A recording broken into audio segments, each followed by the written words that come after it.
Started. So thank you, Agatha, so much for joining the internal communication series that I run. This is a thought leadership series with practitioners to understand their views on how internal communication functions, what are some of their challenges and opportunities that they see. So before we get started, it would be great if you could quickly introduce yourself for our viewers.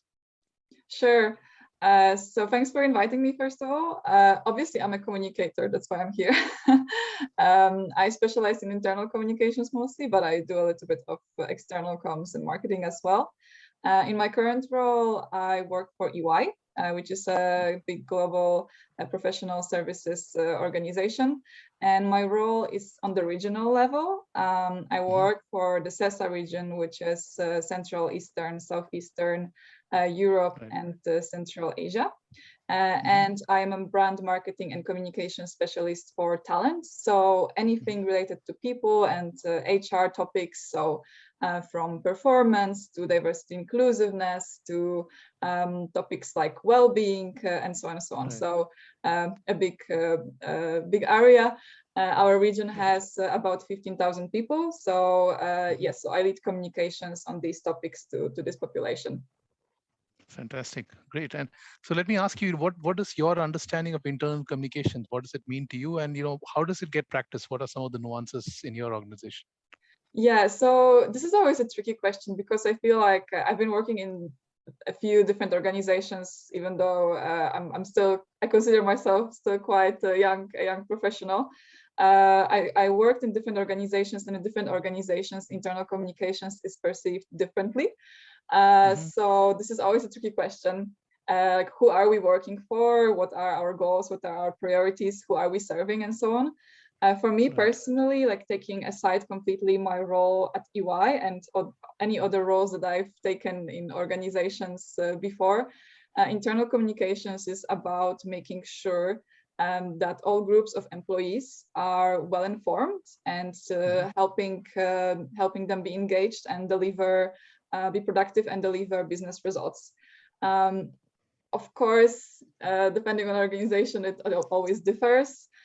Sometimes the focus is more on serving internal stakeholders, for example, and so on. But for me, Hmm. ultimately, the biggest stakeholder is the employee. And this Hmm. is my perspective always, and I like to always stress that um, yes, I work for an organization, and often I work with leaders or with stakeholders, but Right. I always keep the employee in mind, and that in the end, it is the employee that is supposed to be the happy one with the service that we are providing as internal comms team. Right. And if you can reflect on your journey, and if there's any example or campaign that comes to your mind which you are personally proud of, where you've seen an impact made by internal communications. Yeah, so I feel like like very often most of the communications that I work on are quite standardized, or every year there's more or less the same process. So you go through the promotions period, you go through priorities being set up, and so on and so on, like the strategy being communicated. Yeah. But since COVID, the communications completely changed and the needs have changed. And for me, all the communications that I've done around well-being in the past year have Hmm. been particularly rewarding, Hmm. because I have just seen people feeling better, and seeing that the impact of what we are doing is really there. Hmm. So we've done some really cool challenges for our Hmm. people. One of the challenges, the latest challenges that we had was CESA Steps Up. So CESA is Hmm. our region, and then the ending is Steps Up. And Hmm. we had a goal of doing 10 million steps collectively. Hmm. Hmm. Um, sorry, 500 million steps, which is 10 trips around the globe. Wow. And we connected it also with corporate responsibility aspect. Hmm. So instead of having standard rewards like we usually would have for challenges, so some swag or some amount of money for team building, instead of Hmm. that, we have asked our people, they were teaming up. The teams that won and the individuals that won could choose a charity to which the money would be donated. So it was this Hmm. additional aspect, also in the times of COVID, which additionally motivated people. And I've Hmm. just loved seeing people being so happy to contribute to their societies and to their to their communities. So anything that we've done around well-being, corporate responsibility, and diversity and inclusiveness, which was also a huge topic in the past year, I've considered as something really great, and I'm quite proud of it. Fantastic, fantastic. That's a great, very noble initiative. So, according to you, what's the biggest challenge that internal communicators face today? I think that there are many challenges, and the thing is that with the technology and so on, things are changing. And maybe some time ago, I would say that technology is the biggest challenge, but I feel like in our profession, defining things is currently, I feel like, the biggest challenge. Like I said, saying what is internal communications, who we are serving, what is our priority as communicators, as professionals, as teams, to do in our organizations. I feel like this is the biggest area that is a challenge. And defining and finding our role as leaders in the organization as well. So making sure that we are always the closest to the leadership. I know that in many communicators that I've noticed during the COVID times were saying that finally they got the seat at the table. I hope that they kept that seat at the table, but I feel like this is something that we need to pay attention to, not to lose that seat. Right. Because once things are going back to normal, or the new normal, this is something that we really have to fight for, I think, because it is really important to stay close to the business and to the leaders, and to have that seat at the table. Got it. And related to that, what do you think is the opportunity you see? Sorry? Related to that, what is the opportunity that you see now for internal communicators? I think that the opportunity is to really show how invaluable we are. So, like when it comes to internal communications, I find that often people maybe don't quite understand what we do, or what does it even mean? Like, do you need any special skills for that? And everybody can communicate, and this is something that each of us as a part of society needs to learn and do. But I think that making sure that people understand what we do is a really big opportunity, and showing them that what we do and what we did throughout COVID, and how we contributed to different aspects, that it's really valuable, and that not everybody can do it, that it's actually a really difficult job. And if we are allowed to, we can really contribute a lot. And this is the opportunity that I see to really point out all these great things that we've done, because in our community of internal communicators, I just see so many inspiring examples.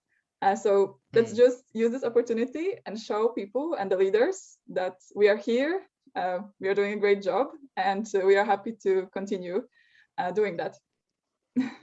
Great. I think you kind of partially answered my next question, which is about, there is this thinking that internal communicators don't really add a lot of value to the business. So what can internal communicators do more to, continue to demonstrate value? Yeah, I think that we need to keep being very assertive and keep asking to be involved from the very beginning in everything as much as possible, in all the projects. To have the seat at the table from the beginning, not to be just invited when everything is decided, when it's only about telling employees what has been decided, but we have this unique position of being like the mediator, or being in between the leadership and the management teams and so on, and the people. And we often have insights that could be very valuable and could potentially help improve all these projects and programs and ideas that are coming on the highest top levels. And I would like to see that more. Great. And you mentioned a bit about the skills required. So what according to you are the key skills that internal communicators need? Yeah, so definitely the technical basis is necessary, and writing Right. will always be the number one thing that that is mentioned on any job advertisement when it comes to communicating. Yeah.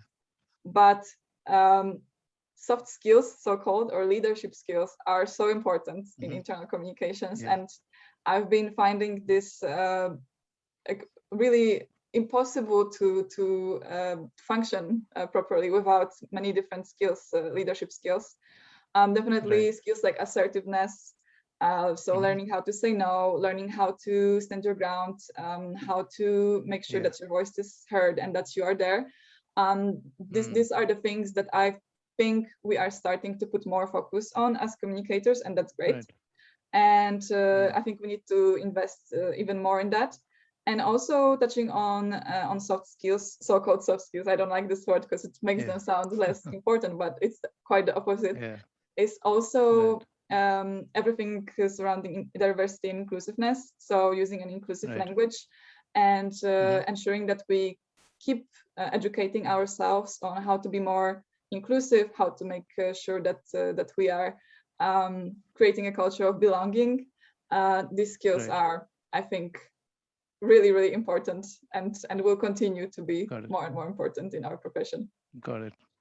Great points. And so there is this a lot of youngsters who want to join this new domain of internal communication. What's your advice for them when they think Mhm. of this domain as a career? Yeah. So I come from Poland, and when I was studying journalism and social communication, this was the exact title of my studies.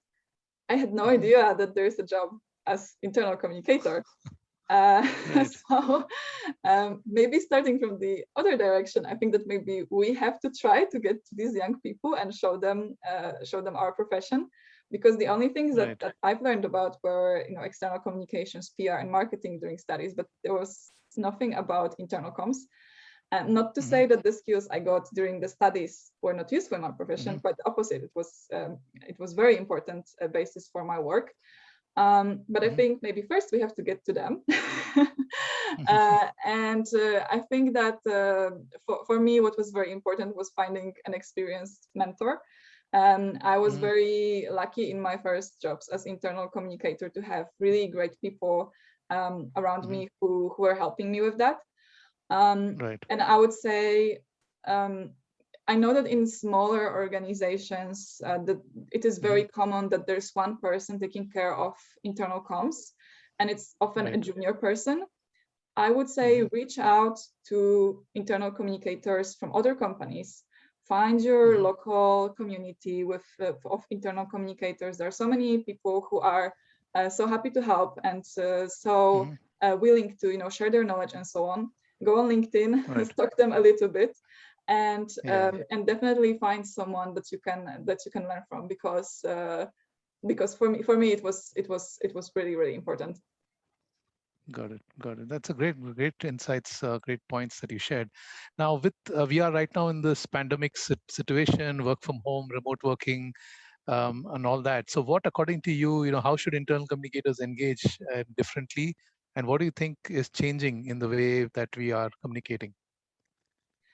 Yeah, this is very, very tricky. Like from my perspective, like before EY, I was working for a startup which was a uh, Hmm. technological startup.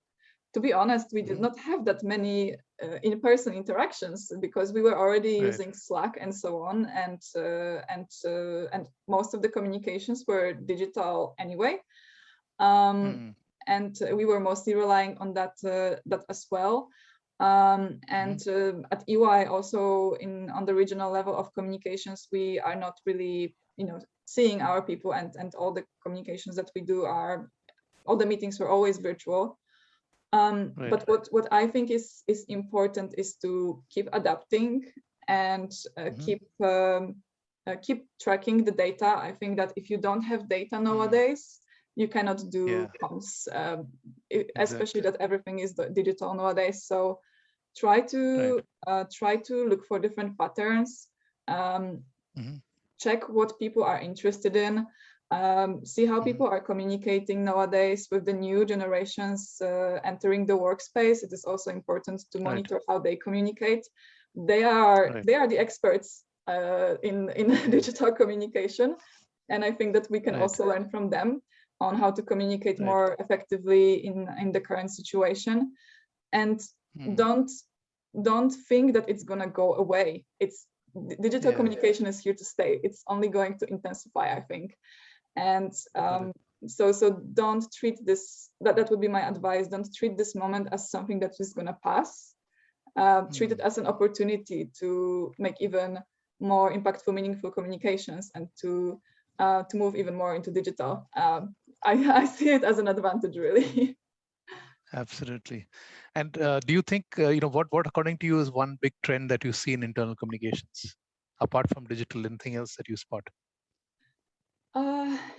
Yeah, like one of the I don't know if I would call it a trend, but I see more and more focus on one side, leadership communication that is very authentic, very honest, very transparent, and so on. So I think that COVID definitely impacted that on bringing leaders closer to people, and being more present and closer to the people, and communicate in a more authentic way. I hope that this is also here to stay. And another thing is definitely more focus on the people and on what people need, and also on showing the stories from the perspective of the people. And this is what I particularly like. So not only communicating that we have this and this program, but rather how you can benefit from it and what others took from it. I see it at EY. I've seen it in the previous roles I held at other organizations, that the communications which focus on people, which have people at the center, are always the ones that are getting the most views, the most interest, the most feedback, the most comments, and so on. So yeah, these are the two things I would say. Fantastic. And as we wrap up, Agatha, I wanted to ask you, if you were to look back and change something about internal communications, what would that be? Ooh. That's I don't know. I think that we are changing so much all the time that it's difficult to look back and say that I would change something. Nothing really. I would say let's keep changing, let's keep adapting, and we are doing a great job, and I'm sure that our profession is gonna be even better in the years to come. Fantastic, great. This has been brilliant. Thank you again for taking the time to do this, Agatha. And I'm sure this will be really appreciated by our viewers. Absolutely. Thank you.